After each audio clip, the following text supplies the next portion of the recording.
दिन्य हो। अनंत श्री सद्गुरु सुखराम जी महाराज के ज्ञान ससलो भगवान ने दिन्य हो।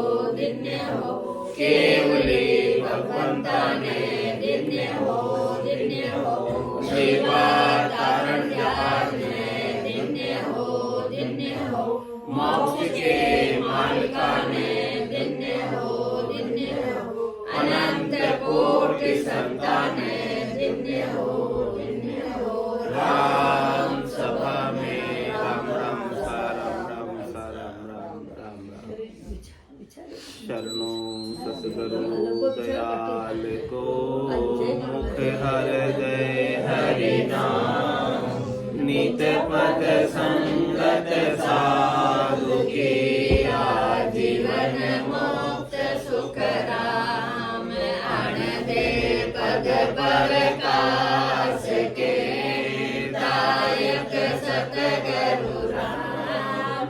अनंत कोटि जन सहाय की गाय करूं प्रणाम। सतगुरु को एको सबर मन कोई लेवे माय। तो सहज होत है संत दास मुश्किल सुआसान। भक्ति भक्त भगवंत गुरु चतुर नाम बपु एक। जिनके पद रज परस नासत विघ्न अनेक। सब धरती कागज करऊं सब वन कलम कटाए। सात समुद्र शाही करूं सतगुरु गुण लिखा न जाए। राम राम राम राम। आप सभी के अंदर विराजमान परमात्मा के पावन चरणों में प्रणाम। राम राम राम राम राम राम। आनंद श्री सद्गुरु सुखराम जी महाराज की अणबे वाणी। चाणक्य का अंग चल रहा है। महाराज चाणक्य के अंग के माध्यम से फरमा रहे हैं। सरगुण देहि जान झूठ साची नहीं कोई। जन सुखी याद है जाए नाम साचो किम होई। सूक्ष्म वेद सुन भेद जान देवत नहीं पाया। कभी पंडित पच जाए भेद का मर्म न आया। डाला पान गंभीर पेड़ फल फूल बखाने। इन सब ही को मूल ताई गत बिरला जाने।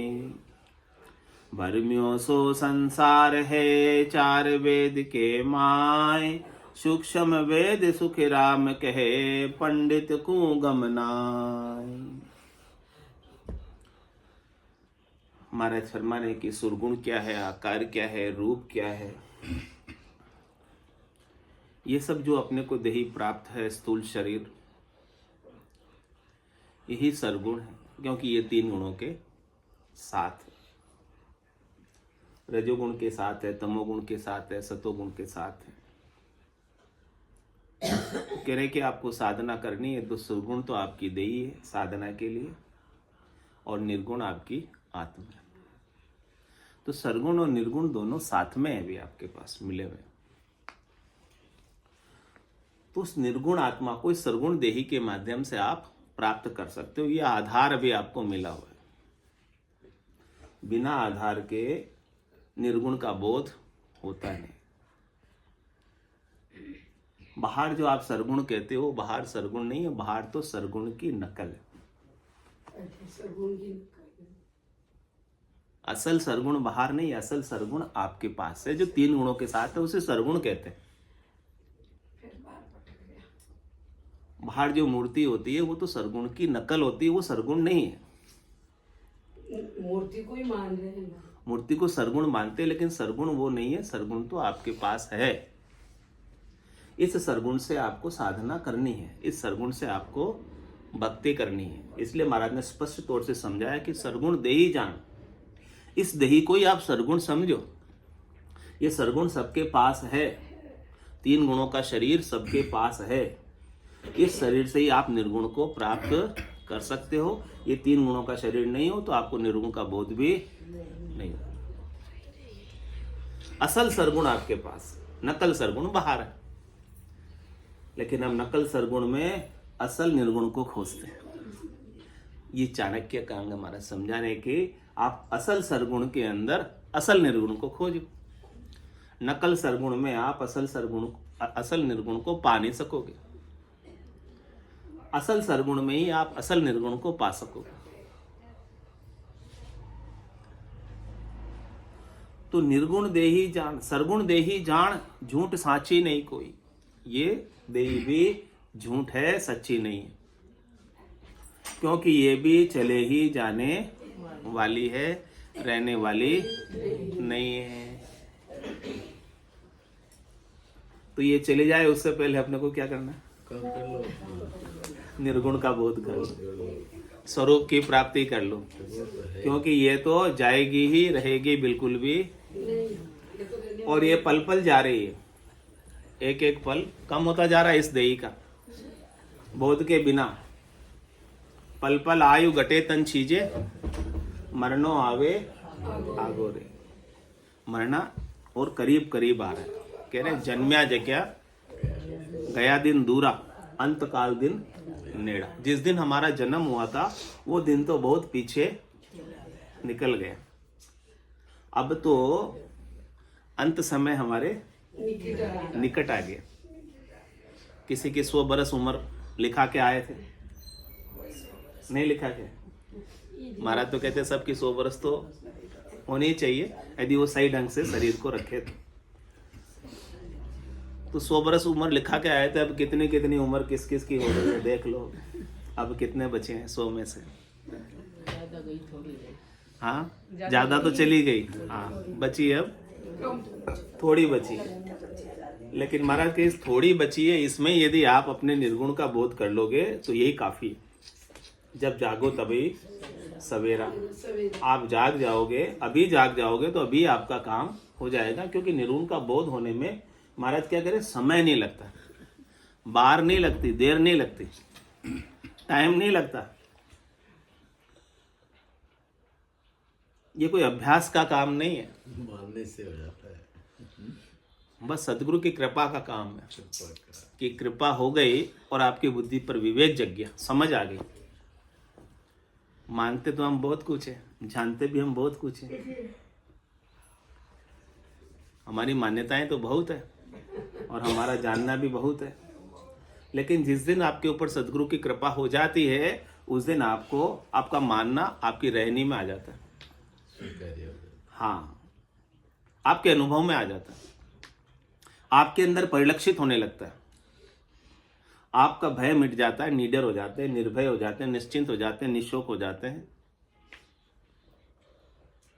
तभी हम मानेंगे कि आप निर्भय हुए तो असल में आपने सदगुरु के ज्ञान को माना। इसकी कसौटी क्या है, पहचान क्या है कि आपका भय मिटा कि नहीं मिटा। आपका भय मिटा, इसका मतलब आपने ज्ञान को मान लिया, स्वीकार कर लिया, धारण कर लिया। और अभी आपको डर है, चिंता है, दुख है, त्रास है।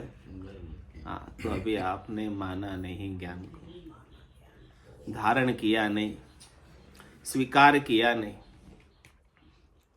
इसमें रचे पचे नहीं। जिस दिन आप पूर्णतया ज्ञान में रच पच जाओगे तो आपके लिए कोई दुख का लेश मात्र कारण भी बाकी नहीं रह जाएगा। डर का भी कोई कारण, चिंता का भी कोई कारण बाकी नहीं रह जाएगा। इसलिए महाराज कह रहे हैं कि सुरगुण देही जान, झूठ साची नहीं कोई। इसलिए इस देही को आप झूठा समझो। आकार जो भी दिखता है वो सब चले ही जाने वाला होता है। जो दिसे सो सकल विनाशी, जो भी दिखता है वो सब विनाश को प्राप्त होता है। तो कह रहे महाराज जन सुख क्या देह जाए, नाम साचो की मोही। जब ये देह आपकी चली जाएगी तो आपकी देह का नाम भी रहने वाला नहीं है, चला ही जाएगा। तो फिर आपकी देही के नाम से कुछ काम होने वाला नहीं है। इसलिए महाराज कह रहे हैं कि काम करना है तो अभी करना है सो अब कर लीजिए। मौसर जावे भागो रे। ये मौसर, अवसर, चांस, गोल्डन चांस, स्वर्णिम अवसर। आज अषाढ़ु चाम सोवणी, समझ बीज नहीं बायो, अंत काल काती को करसो, भजन बिना पछतायो। अभी समय निकल जाएगा तो फिर आगे काम होने वाला। इसलिए महाराज कह रहे सूक्ष्म वेद सुन वेद जान देवत नहीं पाया। इस सूक्ष्म वेद का भेद सुनो, किसको नहीं मिला? हाँ, बड़े बड़े, उनको भी नहीं मिला। देवता ने मिला, देवता ने क्या मिला? अभी अलग हो गया। हाँ, जो भाई कहे मैं पहले से ही पूर्ण हूँ, पहले से मैं तो सब जानता हूँ, उसको नहीं मिलेगा। पहले से जो बड़े बने हुए उनको ये ज्ञान नहीं मिलेगा। हाँ, क्योंकि ज्ञान सूक्ष्म है, ज्ञान जीना है, वो मिलता उसे ही है जो छोटा बनता है, गरीब बनता है, जीना बनता है, उसे ये ज्ञान मिल जाता है। जो पहले से भरा हो उसको क्या ज्ञान देंगे? जो पहले से सब जानता है उसको क्या जनाएंगे? तो महाराज कह रहे मोटे को नहीं मिलता है।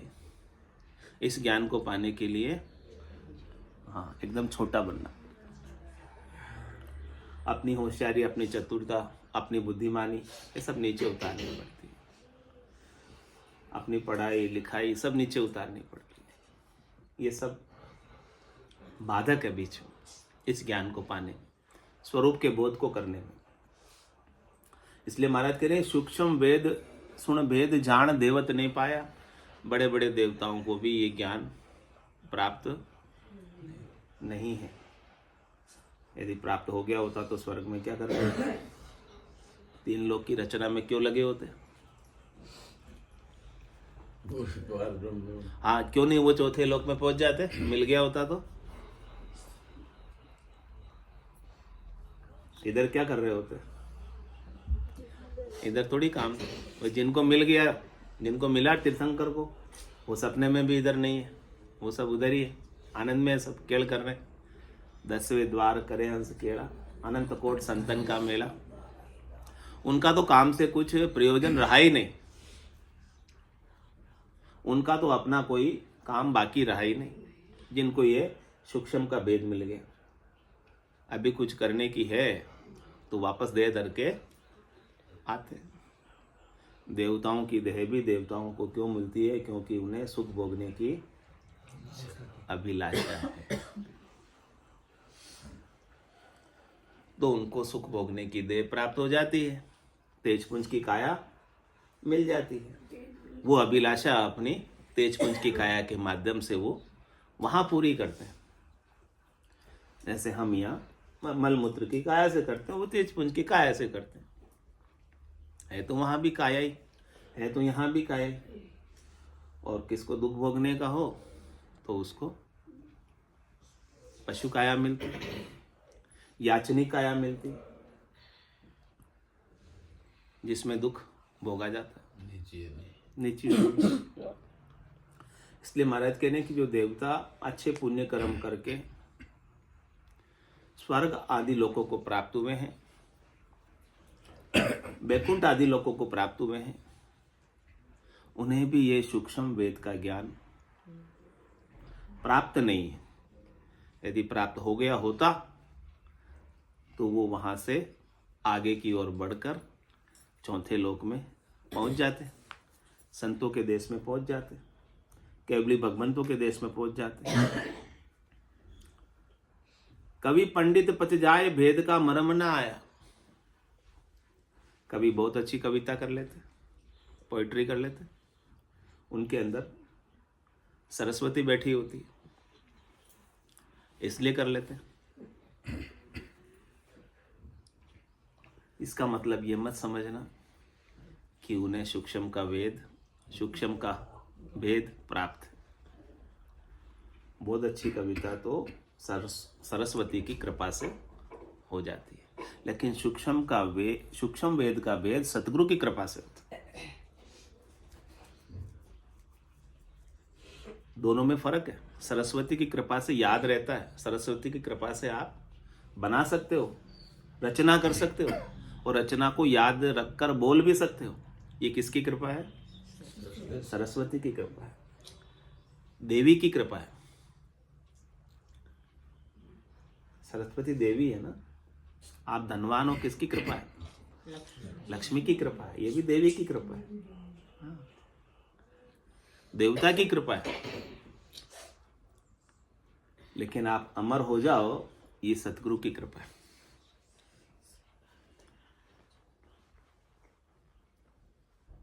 सरस्वती की कृपा समय के साथ चली जाती है, लक्ष्मी की कृपा भी समय के साथ चली जाती है, हमेशा रहती नहीं है। लेकिन सदगुरु ने एक बार आपके ऊपर कृपा कर दी अमर होने की, तो वो कृपा वापस जाने वाली। ऐसी सदगुरु की कृपा है। तो सूक्ष्म वेद सुन भेद जान देवत नहीं पाया, ये भेद देवताओं को मिला नहीं है। कवि पंडित पच जाए भेद का मर्म न आया। कवि है, पंडित है, शास्त्रों का ज्ञाता है, कर्मकांड का ज्ञाता है, कुंडली ग्रह नक्षत्र का ज्ञाता है। महाराज के उन्हें भी सूक्ष्म के वेद के भेद का मर्म रहस्य पता नहीं। वो अन्य सब बातें बता देंगे आपकी कुंडली देख के कि आपके साथ ये घटित हुआ है या ये घटित होने वाला है। वो साइंस है, वो विज्ञान है, गणित है। वो गणित को जानते हैं, जो जानते हैं उस गणित को वो चीज वो बता देते हैं गणित के अनुसार, ग्रहों की चाल के अनुसार, नक्षत्र की चाल के अनुसार वो चीजें बता देते हैं। इसका मतलब ये नहीं समझना कि उन्हें उस सूक्ष्म वेद की जानकारी है, अमर होने की जानकारी है। वो बता रहे हैं तो उनकी गणित के अनुसार बता रहे हैं। वो भी एक प्रकृति है, प्रकृति को उन्होंने रीड किया और प्रकृति को बता रहे।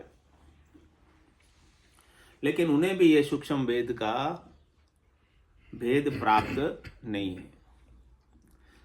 सूक्ष्म वेद का भेद तो केवल और केवल सदगुरु के पास है, और सदगुरु से हमें प्राप्त करके हमें भी उस गुरुपद देश का अमरलोक का वासी होना है, जिस गुरुपद देश के अमरलोक के वासी संत सदगुरु केवली भगवंत हुए। डाला पान गंभीर पेड़ फल फूल बखाने, इन सब ही का मूल ताई गत बिरला जाने। सब किसका बखान कर रहे हैं? डाल का बखान कर रहे हैं, पत्ते का बखान कर रहे हैं, पेड़ का बखान कर रहे हैं, फल का बखान कर रहे हैं, फूल का बखान कर रहे हैं। यानी सब किसी किसी एक एक अंग का बखान कर रहे हैं। लेकिन इन सब का जो मूल है वो है सत्य परमात्मा, सत्य राम जी, सत्य स्वरूप, जिनसे ये सब निकसे हैं, जो इन सब का मूल कारण है। बाकी सब कार्य है। तो महाराज कह रहे मूल कारण जो है इन सब के पीछे सत्य, उसकी गति को कोई कोई बिरला ही जान पाते हैं।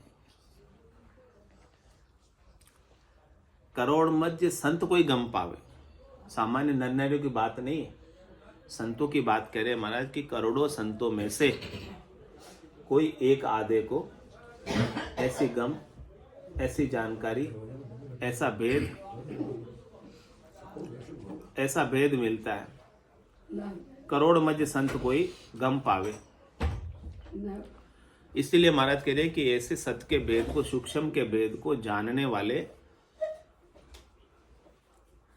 बिरला है, बहुत कम है। ऐसा ये ज्ञान, विरला सा ज्ञान है जो हमें श्रवण करने को प्राप्त हो रहा है सदगुरु की कृपा से। बाकी ज्ञान तो संसार में मुमकिन खूब प्रचारित होते हैं, खूब प्रसारित होते हैं और खूब लोग जानते भी हैं। लेकिन ये सत्य स्वरूप का ज्ञान, अपने स्वरूप बोध का ज्ञान, अपने परमात्मा स्वरूप होने का ज्ञान, सत्य के सुमरण का ज्ञान बिरले ही जगह प्राप्त होता है और बिरले ही संतों के पास है। भरम्यो सो संसार है चार वेद के माय, सूक्ष्म वेद सुखराम के पंडित को गमनाय। कह रहे पूरा संसार, पूरे संसार वाले भरम में पड़े। किसके भरम में पड़े हैं? सुख प्राप्ति की करनी और क्रिया के भरम में पड़े। वेदों के अंदर सुख प्राप्ति की अनेक प्रकार के मंत्र, सुख प्राप्ति की क्रियाएं, सुख प्राप्ति के उपाय बताए हुए हैं और सब उन उपायों को करने में, क्रिया करने में लगे।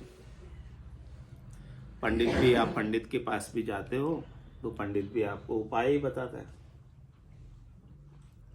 कि आप ऐसे ऐसे उपाय करो, आपको ग्रह आपके शांत हो जाएंगे, ऐसे क्या।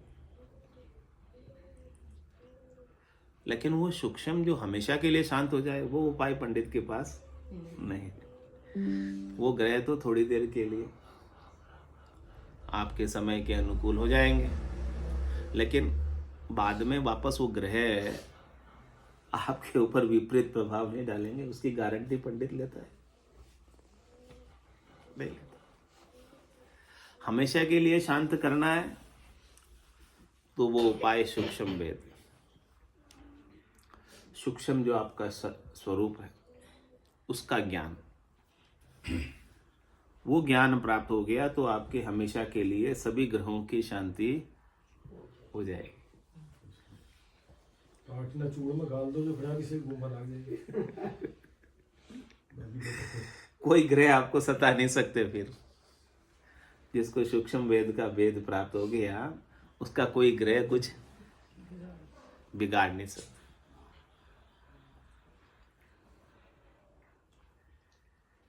तो पंडित को वो गम नहीं है सूक्ष्म वेद की, इसलिए सब ऊपर ऊपर की बातें बताते हैं। डाला पान गंभीर, पेड़ फल फूल बखाने, ऊपर ऊपर के उपाय बताते हैं। ऊपर ऊपर के उपाय बताना किस प्रकार से है कि वृक्ष के पत्ते को, फूल को, फल को जल पिलाना। मूल में तो जल का सिंचन करते नहीं, मूल ज्ञान तो प्राप्त नहीं है, सूक्ष्म वेद का ज्ञान तो प्राप्त नहीं है कि हमेशा की शांति हो जाए। वो काम तो उनके पास है नहीं। ऊपर ऊपर के सब, हद के सब व्यवहार, हद के सब आचरण, हद की सब क्रियाएं, उन सब क्रियाओं को कर कर सबको भ्रमित करते हैं, स्वयं भी भ्रमित है मूल चीज का पता न होने की वजह से। और थोड़ी समय का सुख मिल भी जाता है, लेकिन थोड़ी देर बाद वापस दुख हो जाता है। जब तक आपको अपने स्वरूप का बोध नहीं होगा, तब तक आपको दुख मिटने वाला नहीं है, भ्रम मिटने वाला नहीं है। न जन्मने का भ्रम मिटने वाला, न मरने का भ्रम मिटने वाला है, न सुख का भ्रम मिटने वाला, न दुख का भ्रम मिटने वाला है। स्वरूप के बोध के बाद ही ये सारे भ्रम मिटते हैं। राजा रंक सुल्तान सब बंध्या वेद मुख माय, काजी मुल्ला बादशाह आलम दुनी बंधाए। 3 लोक 14 भवन जाता हुए बखान, पवन पानी धरतरी बंधी वेद परवान। 3 लोक देखा सही रत निगम पद जोय, पंडित को सुखराम के सूक्ष्म वेद कहो मोय। कह रहे महाराज, इस संसार के अंदर बड़े से बड़ा राजा भी हो या गरीब से गरीब रंक भी हो, चाहे कोई सुल्तान ही हो, चाहे कोई बादशाही हो, सब राजाओं के ऊपर करे सब बंध्या वेद मुख माए। सब जो है सुख प्राप्ति की करणियों के उपायों में ही उलझे हुए, फंसे हुए, लगे हुए, उन्हीं कार्य करनी क्रियाओं को कर रहे हैं। चाहे वो काजी हो, चाहे मुल्ला हो, चाहे बादशाह हो, आलम, सब ये जो है पूरी दुनिया बंधी हुई है। और बंद कर सारे उपाय करके किस प्रकार से घूम रही है? गाड़ी के बेल की तरह 3 लोक के फेरे में, छूट नहीं पा रही यहां से। क्योंकि करनी क्रिया उपाय करके आप कर्मों का फल वापस भोगना पड़ता है। जैसा करते हो वैसा वापस भरते हो, तो उसमें छूटने का कोई उपाय है ही नहीं। पहले करो फिर भरो, फिर भरो फिर करो, फिर करो फिर भरो, ऐसे चलता ही रहता है। करने और भरने का काम, लेन देन आवागमन चलता ही रहता है, रुकता नहीं है। उससे बाहर होने का कोई उपाय नहीं। ये ऐसा चक्र है कि इस चक्र में सब उलझे हुए हैं। 3 लोक का फेरा होई, गाणी बेल फिरे ज्यों सोई। 4 वेद की त्रिगुण माया, लख 84 जीव बंधाए। 84 लाख जीव इसी में बंधे हुए हैं, और कभी ऊपर चले जाते हैं स्वर्ग में, कभी नीचे चले जाते हैं नरक में, कभी बीच में आ जाते हैं मृत्युलोक में। लेकिन ये फेरा उनका मिटता नहीं है। तो नीचे से लगाकर ऊंचे से ऊंचा तक आदमी भी ज्ञान के अभाव में, स्वरूप बोध के अभाव में इस दुनिया के अंदर फंसा हुआ है, उलझा हुआ है। तो 3 लोक 14 भवन जहाता हुए बखान, पवन पानी धरतरी बंधी वेद परवान। कह रहे 3 लोक 14 भवनों में सब जगह उन्हीं का ही बखान होता है, उन्हीं की ही महिमा होती है, उन्हीं की ही सिप्ती होती है कि जिनसे आपको सुख मिलता है। उन्हीं का ही प्रचार होता है, उन्हीं का ही प्रसार होता है। और ये पूरी प्रकृति, सब देवता इस संसार में सुख प्रदान करने के लिए, क्योंकि परमात्मा ने उन्हें सुख देने का ओहदा दिया है। पवन पानी इधर तरी मंदी वेद प्रमाण। पवन भी है, हवा भी है, सबको श्वास देकर सुख पहुंचा रही है। पानी भी है तो सबकी प्यास बुझाकर सुख पहुंचा रहा है। धरती भी है तो इन पर सब रह पा रहे हैं। इस प्रकार से ये सब प्रकृति अपना कार्य कर रही है, और ये जीव इन प्रकृति के सुखों को अपना सुख मानकर इसमें बंधा हुआ। जीव समझता है कि मैं सुख पा रहा हूं इनसे, जबकि ये सुख किसको मिल रहे हैं? शरीर को मिल रहे हैं। और वो शरीर है क्या? मिट्टी। वो इसी में इसलिए उलझा हुआ है कि वो अपने आप को क्या मान रहा है? शरीर मान रहा है। और अपना वजूद अस्तित्व कब तक मानता है? जब तक उसका शरीर है तब तक उसका वजूद है, तब तक उसका अस्तित्व है। शरीर के न रहने पर वो नहीं रहता। ऐसा ही मान रहा है ऐसा। वास्तव में तो नहीं है ऐसा, लेकिन ऐसा वो लगता है ऐसा, प्रतीत ऐसा होता है। इसलिए वो इसी को बनाए रखने का प्रयास करता है, बचाए रखने का प्रयास करता है, और इससे सुखी होने के सारे कार्य करता है, जिससे ये शरीर उसका सुखी हो जाए। और इन्हीं के कार्यों में उसका पूरा समय, पूरी आयु अवधि बीत जाती है। मैं मेरी में अवध गमाई, जन्म बदी तो बाता, सिमरन सौदा कदे न कीना, यो हीर मुसायो हाथा। इसी में अपना समय बीत जाता है, मैं और मेरी में, मेरी तेरी में। ये शरीर में हूँ, शरीर से संबद्ध संसार मेरा, मुझे इनसे सुख लेना है। इसी में सारा समय उसका, आयु अवधि पूरी, जिंदगी पूरी बीत जाती है। कितने कितने साल बीत गए मैं मेरी में, इसी का पोषण करते करते। हुआ कुछ नहीं, मिला कुछ नहीं, हाथ कुछ लगा नहीं, यहाँ से साथ ले जा कुछ सकते नहीं, जितना इकट्ठा किया। तो मान के जन्म बदी तो बात, पूरा जन्म किस में बिताया? व्यर्थ की बातों में। एक बच्चा होता है, उसको तू क्यों पढ़ रहा है? बोले बड़ा होऊंगा। बोले बड़ा होकर क्या करेगा? बोला पढ़ूंगा। पढ़ के क्या करेगा? नौकरी करूंगा। नौकरी करके क्या करेगा? शादी करूंगा। बोले शादी करके क्या करेगा? बोले बच्चे करूंगा। बोले बच्चे करके क्या करेगा? फिर बाप बनूंगा। फिर बाप बन के क्या करेगा? फिर दादा बनेगा। फिर दादा बन के क्या करेगा? फिर पढ़ पोता बनेगा। पढ़ का मतलब फिर जाएगा तो करेगा क्या? ये तो बता। करा तो कुछ ही नहीं, खाली सारा जीवन गंवा दिया इसी से। जो वही अपन करते जा रहे हैं, कर रहे, हुआ कुछ भी नहीं है। प्राप्त कुछ होने वाला नहीं है, खुश हो रहे हैं। कुछ हो रहे बस।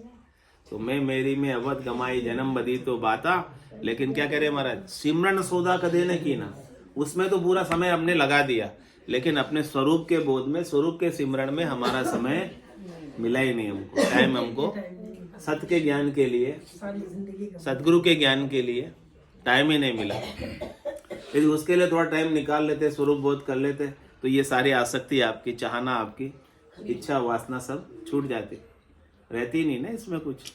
असल चीज मिल जाती तो नकल की सारी चीजें ही छूट जाती।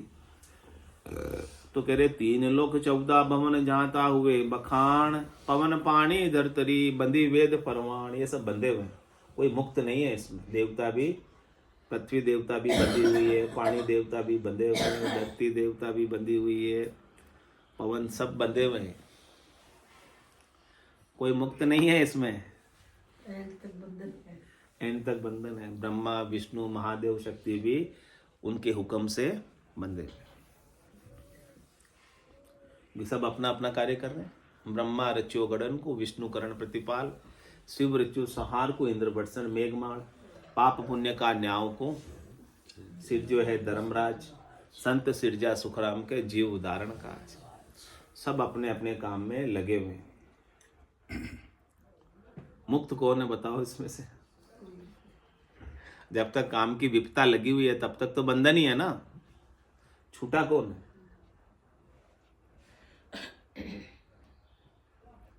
मुक्त तो वही है जिसे विपता नहीं है कुछ, सतगुरु का ज्ञान धारण कर लिया। जिसने ज्ञान को धारण कर लिया वो मुक्त हो गया।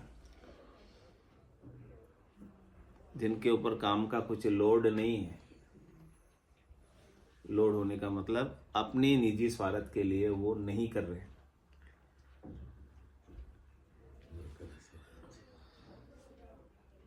उनके ऊपर लोड नहीं है। बाकी जो अपने निजी स्वार्थ के लिए कर रहे हैं उनके ऊपर तो लोड है पूरा। ग्रह का दुख व्यापे नहीं, जय राखे हरि विश्वास, रामचरण ले आप सिर, तांते भुगते त्रास।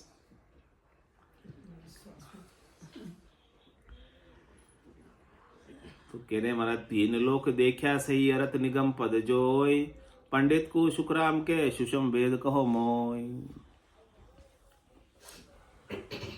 पंडित से महाराज बात करते हैं तो पंडित ज्ञानी विद्वान 3 लोकों की बातों का अर्थ बता देते हैं, जो देखने में आता है, सुनने में आता है, गुनने में आता है, जो इंद्रियों तक सीमित है, जो मन तक सीमित है, वहां तक की बात वो देख लेते हैं, वहां तक की बात वो जान लेते हैं, वहां तक की बात वो समझ लेते हैं, और वहां तक की बात वो बता देते हैं। इसमें कोई फेर सार वाली बात नहीं है। क्या कह रहे हैं महाराज? 3 लोक देखा सही। हाँ, आप त्रिलोकी के सुखों की बात करते हो, ये बात आपकी सही है, मैं इसको झुठलाता नहीं, लेकिन ये तो बताओ कि ये त्रिलोकी के सुख हमेशा रह जाएंगे आपके पास क्या? कितनी देर रहेंगे? अर्थ निगम पद जोय, आप आगम निगम का अर्थ कर लेते हो, समझ लेते हो, समझा लेते हो, लेकिन वो जो सूक्ष्म की बात है वो अर्थों में भी आती है। ज्ञानी अर्थ माई सो सोजे, यो अर्थासु न्यारो, क्यों कर मिले पंडित को सायब, सत्य स्वरूप विचारा। पंडित को सत्य स्वरूप का विचार कैसे मिल सकता है? वो अर्थों में खोजते हैं और इस सत्स्वरूप का विचार अर्थ करने में आते हैं। कह रहे किस किसने अर्थ किया इसका? अर्जुन, व्यास, किशन, कर्ण, बिणिया, तो ये अर्था में नहीं आए हुए। इन्होंने सब ने इसको अर्थ समझाकर समझाने का प्रयास किया, लेकिन ये अर्थों में आते हैं। यानी बोलने में आता नहीं, सुनने में आता नहीं, तो अर्थ कैसे करेंगे? तो 3 लोक देखा सही। जो चीज देखने में आती है उसको आप देख सकते हो। ये आत्मा देखने में आती ही नहीं है, ये तो देखने वाली है। आंख देखने में आती है क्या? आंख तो देखने वाली है। आंख आंख को देख सकती है क्या? आंख दूसरों को देख सकती है। दूसरों की आंख में अपनी आंख देखी। आंख दूसरों को देख सकती है, लेकिन आंख अपने आप को ऐसे स्थिति आत्मा की है। सब कुछ आत्मा के द्वारा देखा जा रहा है। आत्मा नहीं हो तो कुछ भी आप देख नहीं पाओ, जान नहीं पाओ। लेकिन आत्मा अपने आप को देख नहीं पाती है। और सब बातें आप विस्तार से देखकर, सुनकर, सीखकर, समझकर बता दोगे, लेकिन अपना स्वरूप बताओ देखिए, कोई कैसे बताएगा आपका स्वरूप कैसा है? क्योंकि आपका स्वरूप तो देखने में आता ही नहीं है। बस उसका नाम है, उसका कोई रूप नहीं है, रंग नहीं है, वर्ण नहीं है, आकार नहीं है। कोई हो तो बता दे कि ऐसे रंग का है। आपकी आत्मा काली है, आपकी आत्मा धोली है, आपकी आत्मा पीली है, हरी है, नीली है। कोई इसका रंग हो तो बता दे आपके स्वरूप का। कोई रंग है क्या स्वरूप का? कोई रूप हो तो बता दे आपके स्वरूप का रूप ऐसा है।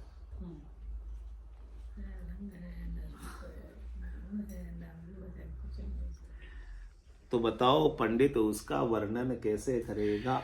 ये तो वर्णन करने में आता ही नहीं। ये तो वचनों में आता ही नहीं, अनिर्वचनीय है। जो चीज वचनों में आती है उसका वर्णन तो ज्ञानी पंडित कर लेते हैं, विद्वान कर लेते हैं।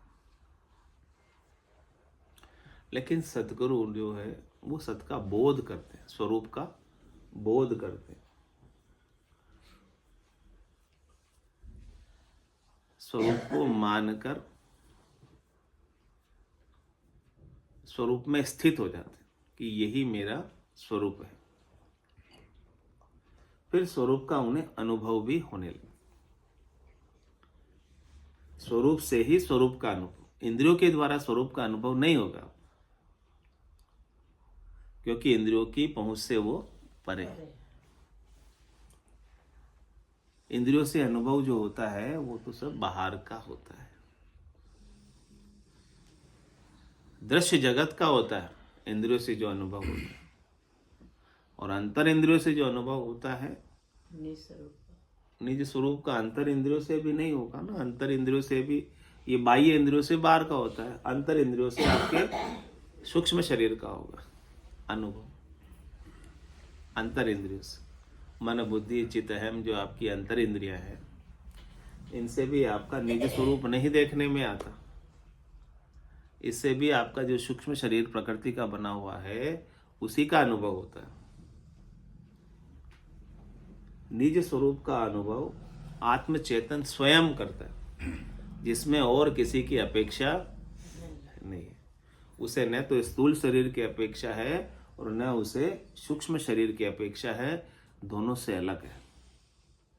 श्वासा बिना पवन बिन पीवन, जा मन निजमन नाही, सुरत निरत नहीं चित चेतन, वस्तु अमोलक हो। ऐसा आपका निज स्वरूप है जो इन सब के बिना है।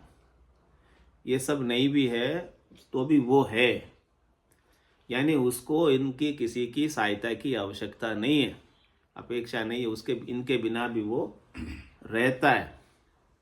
जो हमेशा रहता है वैसा स्वरूप आपका है। आपको उसी स्वरूप में स्थित होना है और बाकी सब चिंताएं दुख छोड़ देने हैं। बोलो राम सद्गुरु देव जी महाराज परम दयाल सद्गुरु सुखराम जी महाराज आनंद श्री सद्गुरु सुखराम जी महाराज के ज्ञान सस्वरूप भगवान ने केवली भगवंता ने जीवा तारण जहाज ने मोक्ष के मालिका ने अनंत कोटि संतान ने